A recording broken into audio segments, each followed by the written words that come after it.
Qu'est-ce qui fait que votre business ne décolle pas ou que votre chiffre d'affaires stagne? Qu'est-ce qui fait que ça pédale dans la semoule pour votre business? J'ai trouvé 9 raisons que je vais vous dévoiler dans cette vidéo. C'est parti! Hello les amis entrepreneurs. Alors pour ceux qui ne me connaissent pas, je suis Anthony Léger, je suis coach en développement personnel et professionnel à destination des entrepreneurs. J'ai donc recensé pour vous dans cette vidéo les 9 raisons qui peuvent expliquer que votre business ne tourne pas comme il le faudrait ou comme vous l'espériez, et c'est bien normal.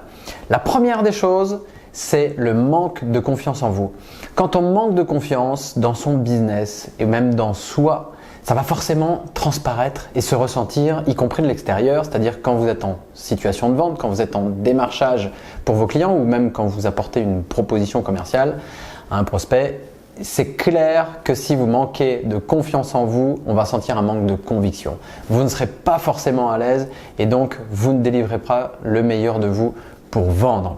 Donc fatalement, si vous reproduisez ce schéma dans chaque situation de vente ou même ne serait-ce que lorsque vous pitchez pour vous présenter, quand vous networkez ou quand vous êtes mis en relation, eh bien forcément ça peut expliquer au bout du bout le fait que votre business ne décolle pas. Première des raisons. La deuxième, c'est que vous n'avez pas de stratégie.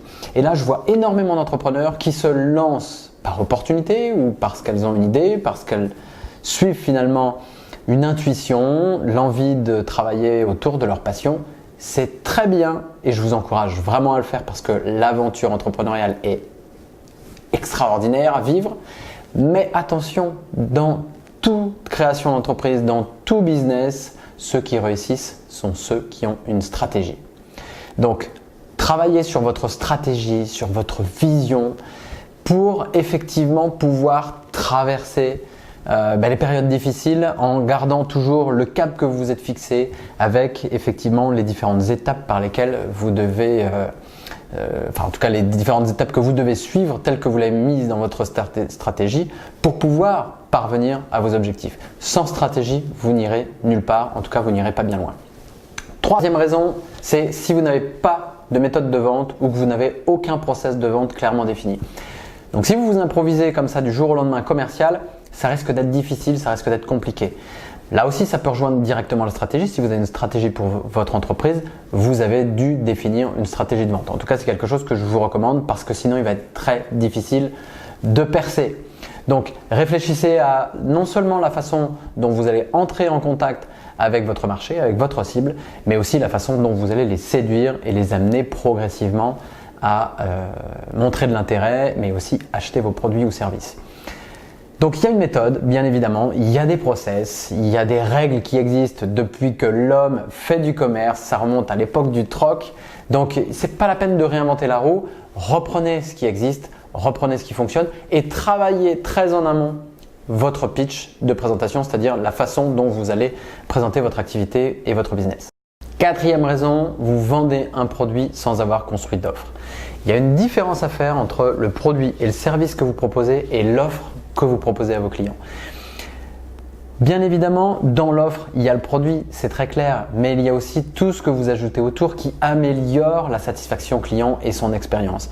C'est-à-dire que non seulement vous devez bien évidemment y intégrer le prix, mais les modalités de paiement, la garantie que vous proposez, le service après-vente, peut-être que vous proposez un service de mise en marche ou un accompagnement à la formation d'utilisation de vos produits ou de vos services. Ça va être aussi peut-être travailler sur l'écosystème de votre gamme pour pouvoir lui proposer des produits complémentaires. Ça va être lui faire une offre commerciale, une offre discount ou un bundle, lui proposer quelque chose qui finalement soit plus avantageux pour lui par rapport à son besoin.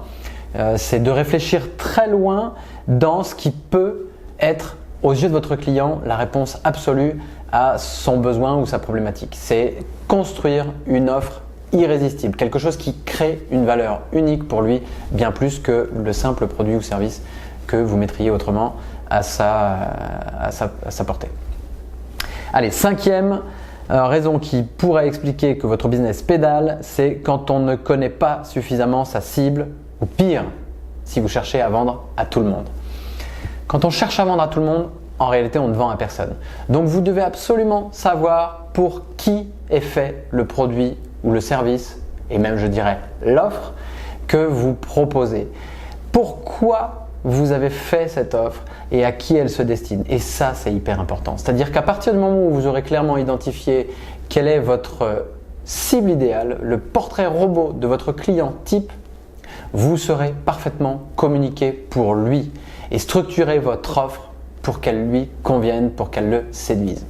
Si vous cherchez toujours à vendre au commun des mortels et à la masse, alors ça va être très difficile. Vous n'aurez rien pour personnaliser votre approche et personnaliser votre message de communication. Si vous faites de la pub, que ce soit en ligne, que ce soit à travers des flyers, que ce soit sur un 4x3, quel que soit le média que vous utilisez pour faire votre pub, il faut que vous ayez compris à qui elle se destine et quel est donc le message que vous devez utiliser pour mieux le cibler.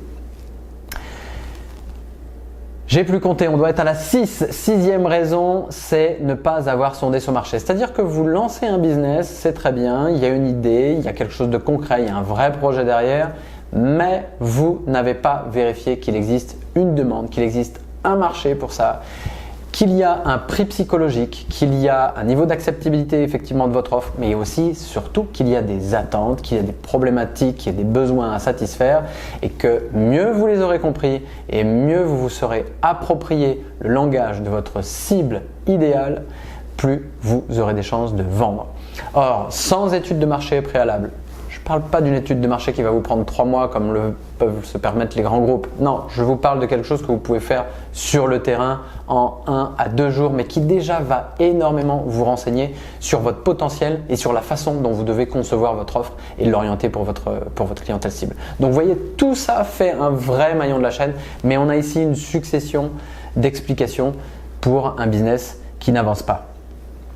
7e raison, là je m'adresse aux personnes les plus éveillées spirituellement qui regardent cette vidéo, vous n'êtes pas aligné, comme on peut le dire. Alors si vous n'êtes pas aligné personnellement, ça signifie tout simplement, pour le dire dans d'autres termes, que vous ne faites pas exactement ce pourquoi vous êtes fait. Et ça compte parce que si vous avez choisi un métier par dépit ou parce que vous avez quitté le salariat pour reprendre le même métier mais à votre propre compte, mais qu'au final, c'est juste un savoir-faire, une compétence que vous avez, mais sans que ça corresponde véritablement à une passion, à une envie, à quelque chose qui vous met en énergie chaque matin, quelque chose dans lequel vous êtes particulièrement doué, qui répond à un vrai besoin et que les gens sont prêts à payer pour ça. Si vous n'avez pas tous ces ingrédients qui sont réunis, alors oui, évidemment, vous risquez d'être ralenti, vous risquez d'avoir une résistance que vous n'expliquerez pas, tout simplement parce que vous n'êtes pas sur un métier de cœur.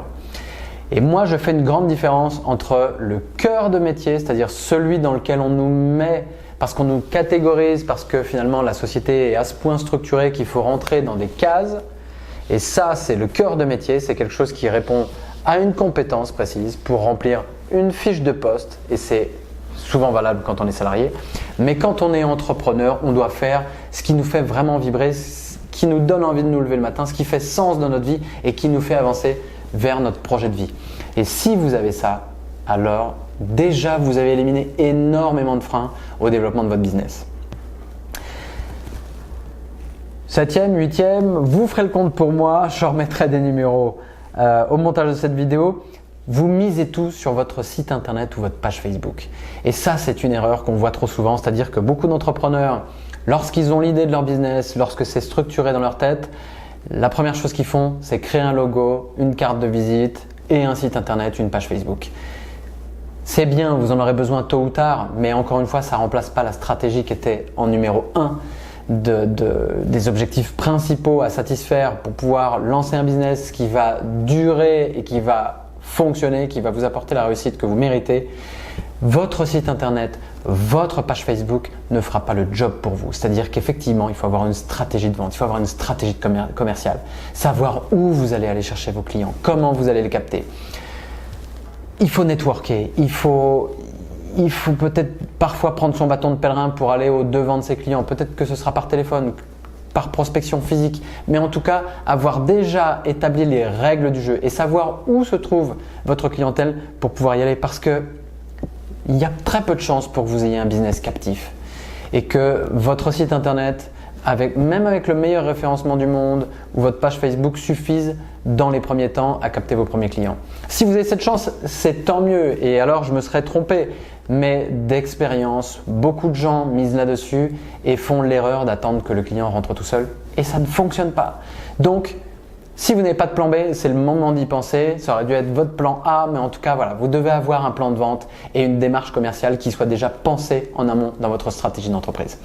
Et enfin, 9e et dernière raison qui peut expliquer que votre business patine, c'est que vous ne savez pas parler clairement de votre activité. Vous vous présentez comme une carte de visite, comme un livre, comme une affiche et ça, c'est problématique. Savoir parler de son métier, c'est savoir donner des éléments singuliers, ce qui vous différencie vraiment en mettant vos valeurs dans vos mots. Quelque chose qui rende à la portée de votre cible la compréhension de votre business. Quelque chose qui matche directement entre son besoin, sa problématique et le service ou produit que vous allez lui proposer. L'offre telle que vous l'avez structurée. Pourquoi ? Parce que si vous êtes tout simplement à dire que vous êtes graphiste, web designer, photographe, je ne sais quoi encore, copywriter, qu'est-ce que ça veut dire ? Quelle est la proposition que vous allez pouvoir faire à cette personne? Quelle est la valeur que vous lui apportez? En quoi vous allez pouvoir changer sa vie? En quoi vous allez pouvoir améliorer son quotidien, lui enlever de la douleur? Comment vous allez pouvoir faire quelque chose qui réponde vraiment à une problématique qu'il a. Et ça, encore une fois, la réponse à ça et la façon de bien en parler, ça se trouve dans la tête de votre prospect parce que ce sont ces mots qu'il faut employer, pas les vôtres. Si vous le faites, je vais vous raconter une anecdote. Ce sera encore plus parlant. J'étais un jour un business dating et une personne me tend sa carte de visite et elle était credit manager. Et je me dis, waouh, et c'est comme ça qu'elle se présente. Je suis credit manager. Qu'est-ce que c'est que ce métier, credit manager? Et en fait, elle m'explique que elle permet elle gère finalement le recouvrement de créances, elle évite les impayés pour les entreprises, elle est là pour aller chercher l'argent là où il est et quand il fait défaut. Et ça, c'est son job. Et je lui dis, ouais, vous êtes empêcheuse d'impayés quelque part.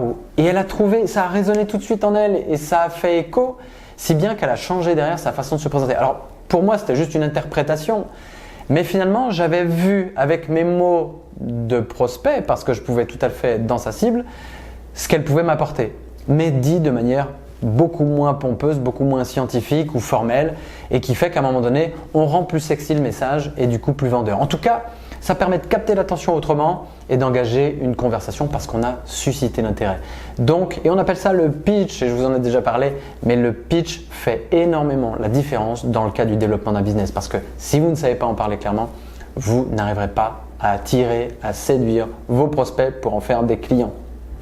Voilà, donc c'est au moins les 9 premières raisons que j'ai trouvées. Il y en a bien évidemment plein d'autres, ce n'est pas une liste exhaustive, mais en tout cas c'est les plus fréquentes que j'ai pu constater jusqu'ici chez les entrepreneurs.